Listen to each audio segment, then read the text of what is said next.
The CharCole podcast is recorded in front of a live studio audience. Any reproduction, rebroadcast, or reuse of any of the materials contained within this podcast is strictly prohibited without the express written consent of the CharCole podcast. Welcome back to the CharCole podcast on these special edition podcasts featuring the South Dakota State Amateur Baseball Tournament. This is episode 33 of the podcast overall.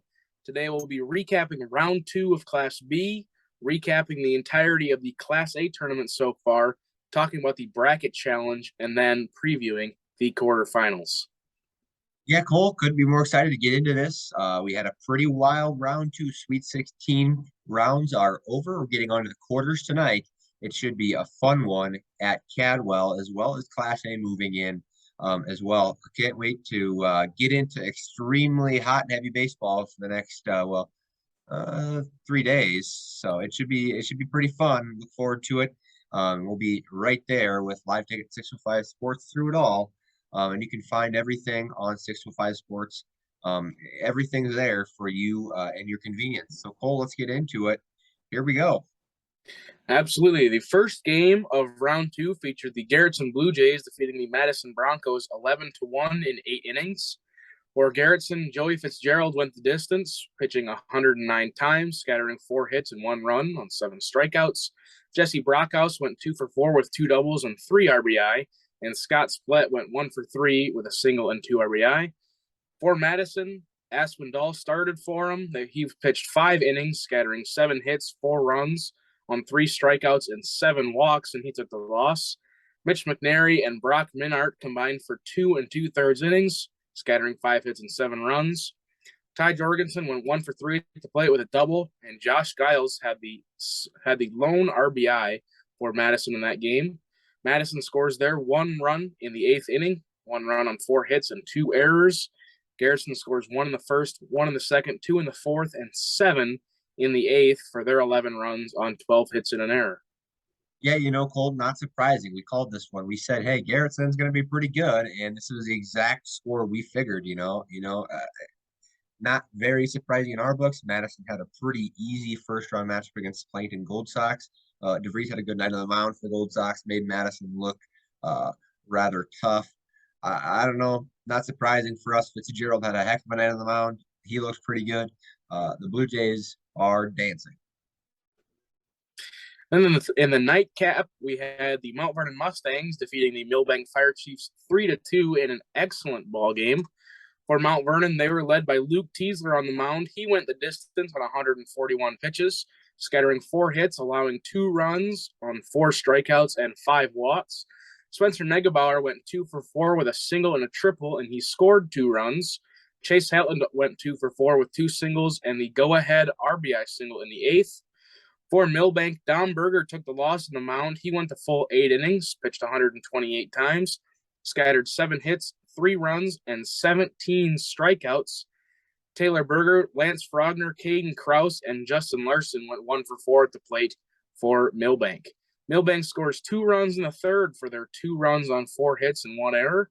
Mount Vernon scores 1 in the 1st, 1 in the 3rd, and 1 in the 8th for their 3 runs on 7 hits and 3 errors.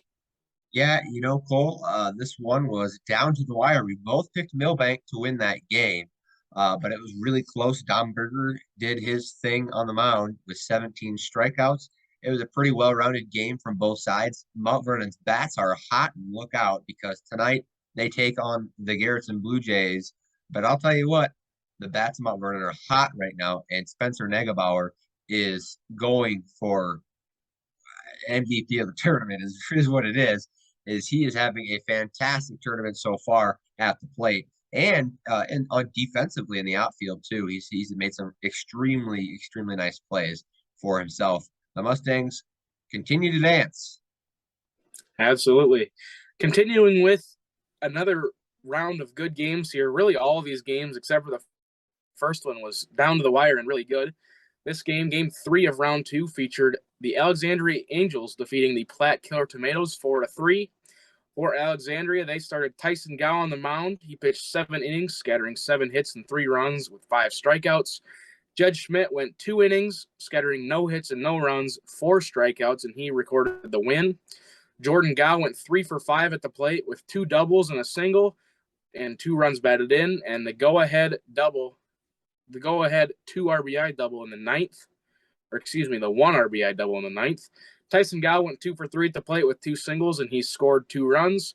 And Pierce Smith had a 2-run home run in that game. For Platte, they started Owen London. He pitched 6 innings, scattering 7 hits and a run. Richard Sternberg pitched 2 innings, scattering 3 hits and 2 runs. And Grant Doom pitched an inning, scattering 1 hit and 1 run, and he recorded the loss. Derek Sukup went 2 for 4 with a double and a single at the plate to lead Platte. For Alexandria, they scored 1 run in the 5th, 2 in the 8th, and 1 in the 9th for their 4 runs on 11 hits and 3 errors. Platte scored their 2 runs in the 5th and 1 run in the 7th for their 3 runs on 7 hits and 3 errors. Yeah, Colt, again, one that most people had picked. The Killer Tomatoes looked really good. The pitching changes for Platte was probably what killed them. They had consistency here and there, but, Alexandria being the team that they are, pulled out. But I'll tell you what, Killer Tomatoes looked really good in that one. Grant Doom impressed me as well at the end of the ball game, pitching his 1 inning. But the Angels move on to the quarterfinal round. I'll tell you what, Cole, the Angels got out of that one just pitching Gow and Jed Schmidt. Not a bad pitching rotation coming up for the Angels. Look forward to seeing some pretty good defense, from the Angels. Absolutely. And this game, I don't think a whole lot of people had this one picked. The Lennox only 1 Alpacas defeated the Canova Gang 6-5. For Lennox, they started Drew Sweeter on the mound. He went the full 9 innings on 130 pitches. He scattered 7 hits and 5 runs, 3 of them earned, and 8 strikeouts. Walter Hultgren went 3 for 4 at the plate with 2 singles, a double, and an RBI. Corey Vasquez went 1 for 5 with a walk-off RBI single. For Canova, Trey Creer started on the mound. He went 8 innings, scattering 10 hits and 3 runs. Justin Miller pitched a third of an inning, scattering 1 hit and 3 runs, and took the loss. Jared Miller at the plate went 2 for 4 with a single and a solo home run in the first, and Cole Gaspin went 1 for 4 with a 2 RBI double. For Canova, they scored 1 run in the first and 2 in the third and 2 in the ninth for their 5 runs on 7 hits and 5 errors. Lennox scores 1 in the third, 2 in the 7th, and 3 in the ninth for their 6 runs on 11 hits and 1 error. I'll tell you what, Cole. I don't know. I picked it. I did, and some people called me crazy, some not. But I'll tell you what, the only 1 Alpacas showed why they can dominate. Look forward to dominating the Corn Belt. Interesting information from Lennox is they are bringing their best guy against the Angels. That's just because of inside information that I know. But I'll tell you what, the only 1 Alpacas looked extremely dominant in this ball game against a very tenured Canova team. I'll tell you what, that's a scary team to look out for. Absolutely. And all these teams in the final 8 are very scary considering they've made it this far against some pretty tough competition. Then the next game, the Dimmick Emery Raptors defeated the Salem Cubs 8-6. For Dimmick Emery, they started Phil Johnson. He pitched 7 innings, scattering 8 hits and 6 runs and 6 strikeouts, and he recorded the win. Jason Schmidt pitched 2 innings, allowing no hits with 4 strikeouts, and he got the save. Phil Johnson led the way for Dimmick Emery at the plate. He went 3 for 4 with a double, 2 singles, and 3 runs batted in. And Jason Schmidt went 1 for 2 with a 2 RBI single. For Salem, they started Tyler Earls. He pitched 5 innings, scattering 4 hits and 4 runs, and took the loss. Logan Larson went 2/3 of an inning, scattering 3 hits and 3 runs, and Trey Randall went 2 1/3, scattering 2 hits and a run. Kyle Tushin led the way at the plate. He went 2 for 5 with 2 singles and 3 RBI, and Bobby Kepsel went 2 for 4 with 2 singles and 2 RBI. For Salem, they scored 1 in the 5th, 1 in the 6th, and 4 in the 7th for their 6 runs on 8 hits and 2 errors. Dimmick Emery scores 1 in the 2nd, 1 in the 5th, 5 in the 6th, and 1 in the 8th for their 8 runs on 9 hits and 4 errors. Yeah, a close ball game. I think most people had this one pegged to be a lot bigger of a difference, simply because of the way Dimmick Emery looked in the first round matchup against the Gamecocks. But David Emery showed signs of slowing down a little bit, but showed at the end that they are exactly who we thought they were. Um, Phil Johnson did his thing, especially at the plate, and look forward to seeing the Raptors continue dancing after they get a pretty nice win over the Cubs of Salem, who looked pretty good in that Sweet 16 matchup. They did, and it was kind of surprising that they hit back so hard after Demick Emery scored their 5 runs. They came right back and scored 4 to keep it close. So it was good on them to keep it close, but Demick Emery just barely outlasts them. Then the next game, the Del Rapids Mudcats defeat the Larchwood Iowa Diamonds 8-6 in what could be dubbed the slowest game of the tournament so far. Just the 2 starting pitchers, just I don't know what it was, but everybody up in the press box was begging them to go faster.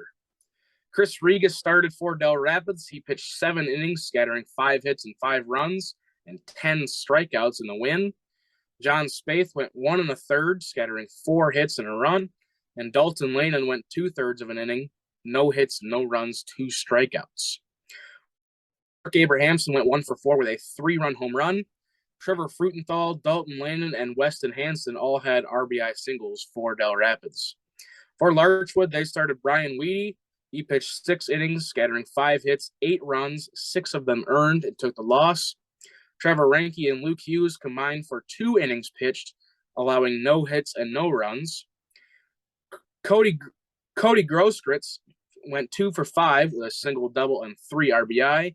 And Chase Vanderfeen and Gavin Lorenzen also had RBIs for Larchwood. Larchwood scores 1 run in the 6th inning, 4 in the 7th, and 1 in the 8th for their 6 runs on 9 hits and 4 errors. Del Rapids scores 2 in the 1st, 3 in the 2nd, 2 in the 5th, and 1 in the 6th for their 8 runs on 5 hits and 3 errors. Yeah, the Mudcats played a pretty good ball game. Larchwood showed, their experience in the tournament, never gave up, and really showed that they were better than most people figured, coming out of a Southern League like that. Larchwood looked pretty good. The Mudcats did their thing and didn't surprise anyone to see a final score like this. The Mudcats not using their best guy in this one, getting through it, and I think look forward to throwing one of their best guys against Demick. You're going to have to throw your best guys for your last 3 games if you plan on winning a state championship. You have to have pitching in this tournament, and I think the Mudcats have that as they show that they can throw right past Larchwood. Winter Cologne defeated the Lake Norton Lakers 4-3. For Winter Cologne, J.J. Farner went the distance on 123 pitches, scattering 3 hits and 3 runs on 3 strikeouts. Chandler Bakley led the way, going 3 for 4 with 3 singles and an RBI. And Luke Bamberg went 1 for 4, but hit when it mattered. He hit the walk-off 2 RBI single. For Lake Norton, Jordan Johnson went the distance, pitching 8 2/3 officially on 141 pitches, scattering 7 hits and 4 runs, only 1 of them earned, and 8 strikeouts. Mick Toulson went 1 for 4 with an RBI triple, and Jesse Van Overbeck and Mitchell Nome also had RBI singles. For Lake Norton, they scored 1 in the 1st and 2 in the 6th for their 3 runs on 3 hits and 4 errors. Winter Cologne scores 1 in the 1st, 1 in the 7th, and 2 in the 9th for their 4 runs on 7 hits and 4 errors. Yeah, who doesn't like to watch walk-off baseball, Cole? Bamberg walks it off. Pickup player does his job. I look back to an earlier part of that game when Bamberg was out in left field and kind of lost the ball in the sun, committed an error. Maybe redemption is what he thought about when he went up to the plate, but he proved himself to be an asset for the Winter Cologne Pheasants as they move on past Lake Norton. The Lakers played pretty good, though. I'll tell you what. Winter pitched Farner like he talked about, which wasn't surprising. It's interesting to see the Hopkins is an option for Winter Cologne as they still have a plethora of pitching left due to the Pheasants. So it'll be interesting to see where Winter Cologne goes tomorrow night. In my opinion, we could see a mixture of many people or a straight Gracer night from the Pheasants. So, yep, that's kind of my take on that. Winter Cologne looks good. They do, and proving themselves with that walk-off single at the end. That was pretty exciting to watch as the entire crowd just went silent up until that point because the tensions were so high.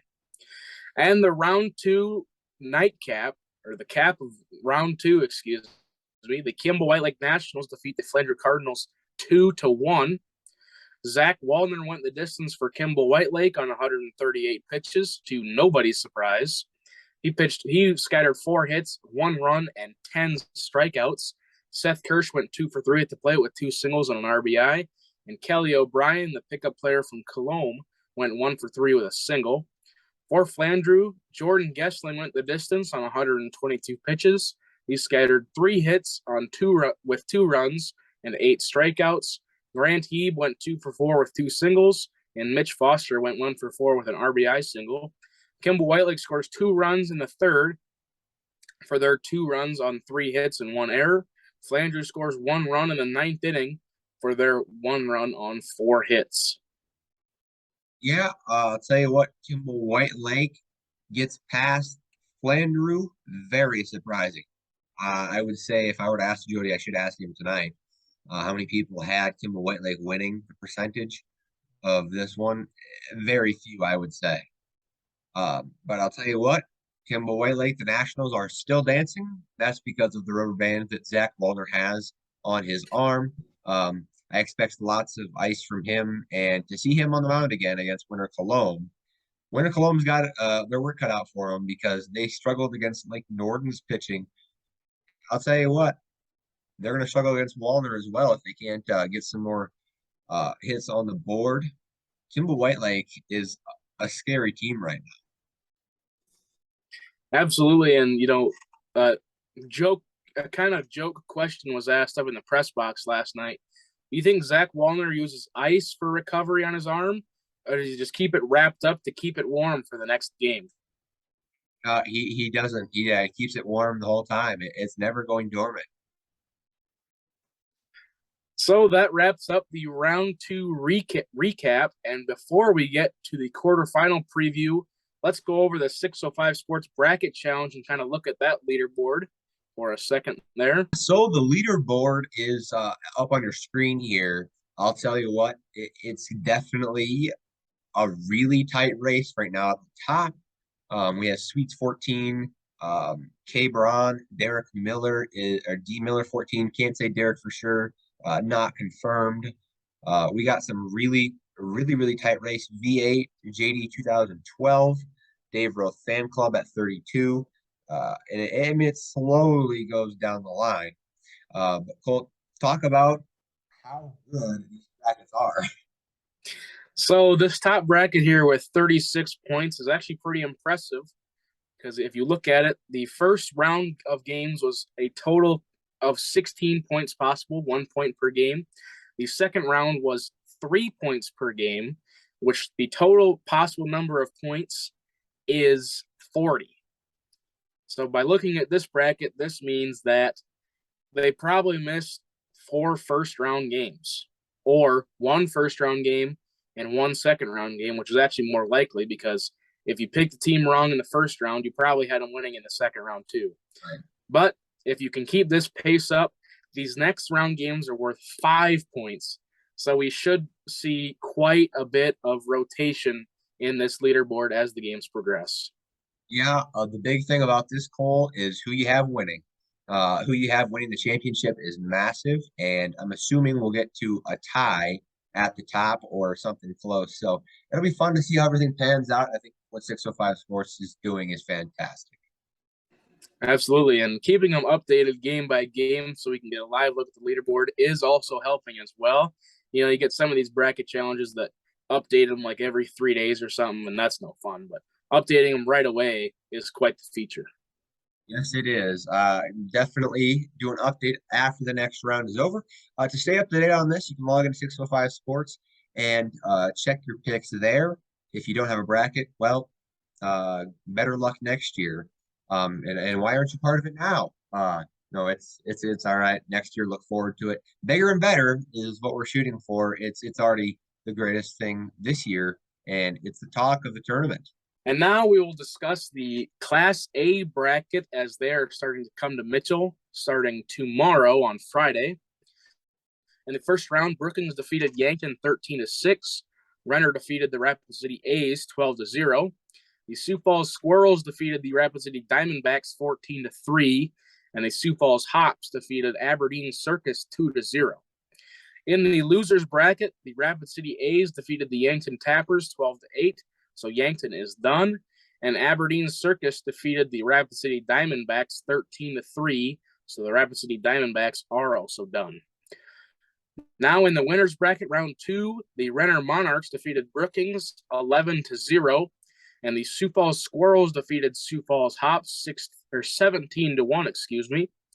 Down in the losers bracket, playing tomorrow, 1:30 at Drake Field, will be the Sioux Falls Hops and the Rapid City A's.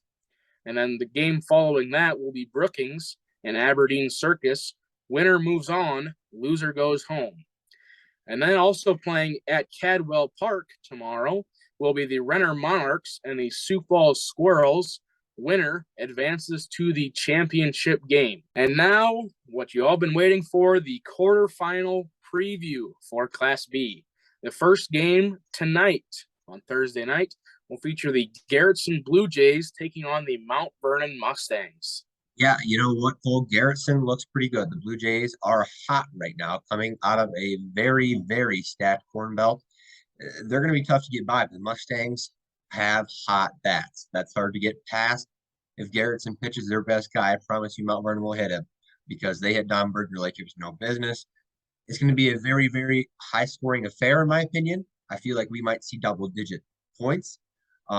Pitching is going to be the questionable thing for both teams because along with you, we had a conversation. We're both unsure about who Mount Vernon was going to go to. Did they go to Belas? Did they go to Teasler again for a short amount of time? Did they try to go rotation and try to get Dean on the mound? Do you go to Moki, who's a pickup player who hasn't seen much time? You know, who did they go to? What's the plan for Mount Vernon? As I feel has the advantage in this game. Although Garrison's played two not great teams to get to where they are now. I think the Bankers are an excellent team, don't get me wrong. But Garrettson has had 2 easy routes for them. I feel like they're going to run into their match against Mount Vernon. I think the Mustangs win this ball game. As I picked them losing in the last game, I picked them winning this game against Garrettson tonight in a high-scoring affair. Another thing we have to factor into this game, too, is Mount Vernon. It's almost like home field advantage for them. Right. 10 minutes away, everybody's going to be there. If not, they're going to be at Wormers watching it. So they're going to have the support of the entire town. And like you said, it depends on what pitcher both teams pitch. I think this one's going to be decently high scoring, maybe not quite double digits. I'm thinking like probably a 9-5 ball game. Right. But like you said, Mount Vernon bats are hot. If they can hit off Don Berger, I think they can hit off almost anybody. I think Mount Vernon's going to win this game as well. And then the nightcap tonight features the Alexandria Angels and the Lennox Only One Alpacas. This one is a very tough game to pick. I have Alexandria winning my tournament, Cole, but I have them going down to Lennox tonight. I have Lennox, the Only One Alpacas, winning this game. I'm basing that off of a insider information that I have that we can talk about next preview when we get to there. But I think Lennox is going to win this ball game and knock off the formidable Alexandria Angels. I'm sorry to say it, and I feel like Lennox is playing too good right now. It might be hard for Lennox to get past a Why Not and a Canova, and then to beat Alexandria. It's going to be tough to do, but I have Lennox winning this game, although I would not be shocked to see Alexandria run away with it in a rout as well. It's a toss-up for me, Cole. It really comes down to how Lennox is going to play. These last 2 games, their bats have been on fire. Their pitching has been on point, and honestly, they've been kind of unbeatable. But if they come out slow against Alexandria, they're going to get 10 runs. So it depends on how they come out and play. I think they're going to keep that fire behind them. Their bats are going to stay hot. Their pitching is going to stay on point. And I also believe that Lennox is going to defeat Alexandria in this game. Now the games for tomorrow. The Del Rapids Mudcats will take on the Dimmick Emery Raptors. Oh, we'll get a load of Phil Johnson again for the third straight game in a row. Would not be surprised to see Schmidt get in there to do some pitching for Dimmick Emery at some point, get some sort of rotation. Wouldn't even be surprised to see Jason Schmidt, start this game against Del Rapids. Del Rapids is going to have to pitch their best guy, as the Dimmick Emery Raptors are. I mean, if you're at this point, you have hot bats. Let's just say it now. You have hot bats, and Dimmick Emery has hot bats. But I'll tell you what, Del Rapids is a really, really good ball club, and I think Dimmick Emery meets their demise in this one, as Del Rapids is going to take this one pretty handily. I also agree with you partially there. I think Del Rapids is going to win this one, maybe not as handily as one might think, because the very experienced Dimmick Emery Raptors are going to try and find a way to win this one. I just think Del Rapids, if they don't let Larchwood back in the game, because at one point it was 8-1, and we were talking about this might be a mercy rule, and all of a sudden Larchwood got hot. And I'm not saying that Larchwood couldn't get hot, but it seemed like Del Rapids kind of let off the gas a little bit and let them back into that game. I think Del Rapids is going to win this one because they very could have easily 10-run Larchwood. So I think they're going to win probably by 2 runs, if I had to guess a score. And that brings us to the final game of the quarterfinals, the Kimball White Lake Nationals and the Winter Cologne Pheasants. Winter Cologne looked shaky last night, just to say the least. They barely squeaked it by Lake Norden. It's hard to pick against Winter Cologne, but it's hard to pick against Walner. I'm going to take Winter Cologne in this one, just based off the fact of pitching that they have left. They have quite the rotation left on in their pitcher, or in their dugout. I'll tell you what, Hopkins, you can see him. Obviously, you'll see Gracer at some point. I think Winter Cologne's very happy to get past last night's affair, just squeaking it by. Winter has options. I think Walner is going to meet the third game and be like, wow, this old rubber band I have on this arm is starting to hurt a little bit. But I think the Pheasants take this one. In a close ball game, Winter Cologne will play it close. I think so too. I think Winter Cologne's going to take it, like you said. They've got so many other pitchers that they haven't even pitched yet, and Kimball White Lake really has Walner and maybe one other guy. So I think once Winter Cologne, if they can get to Walner early, that'll kind of put Kimball White Lake in a tough spot. I think Winter Cologne's going to win this one as well. And that, I believe, wraps up this episode of the CharCole Podcast. Like we said before, the bracket challenge, you can see the leaderboard at 605sports.com/brackets. You can watch all the rest of the games live at Live Ticket TV, and even including the Class A games over at Drake Field. So if you want to watch Class A, Class B game, head over to Live Ticket. They've got everything you need. Charlie, anything else? No, I think wraps everything up from us. I look forward to getting on to episode 34 and seeing these quarterfinal matchups. Can't wait to see what the bats do. And I think the big thing about this quarterfinal matchups, when all the teams are the bats, it won't be very defensive, in my opinion. It'll be high scoring, a lot of runs, a lot of hits for sure. So, from Cole Larsch and Charlie Prien, thank you for watching this episode of the CharCole Podcast. We hope to see you in the next one.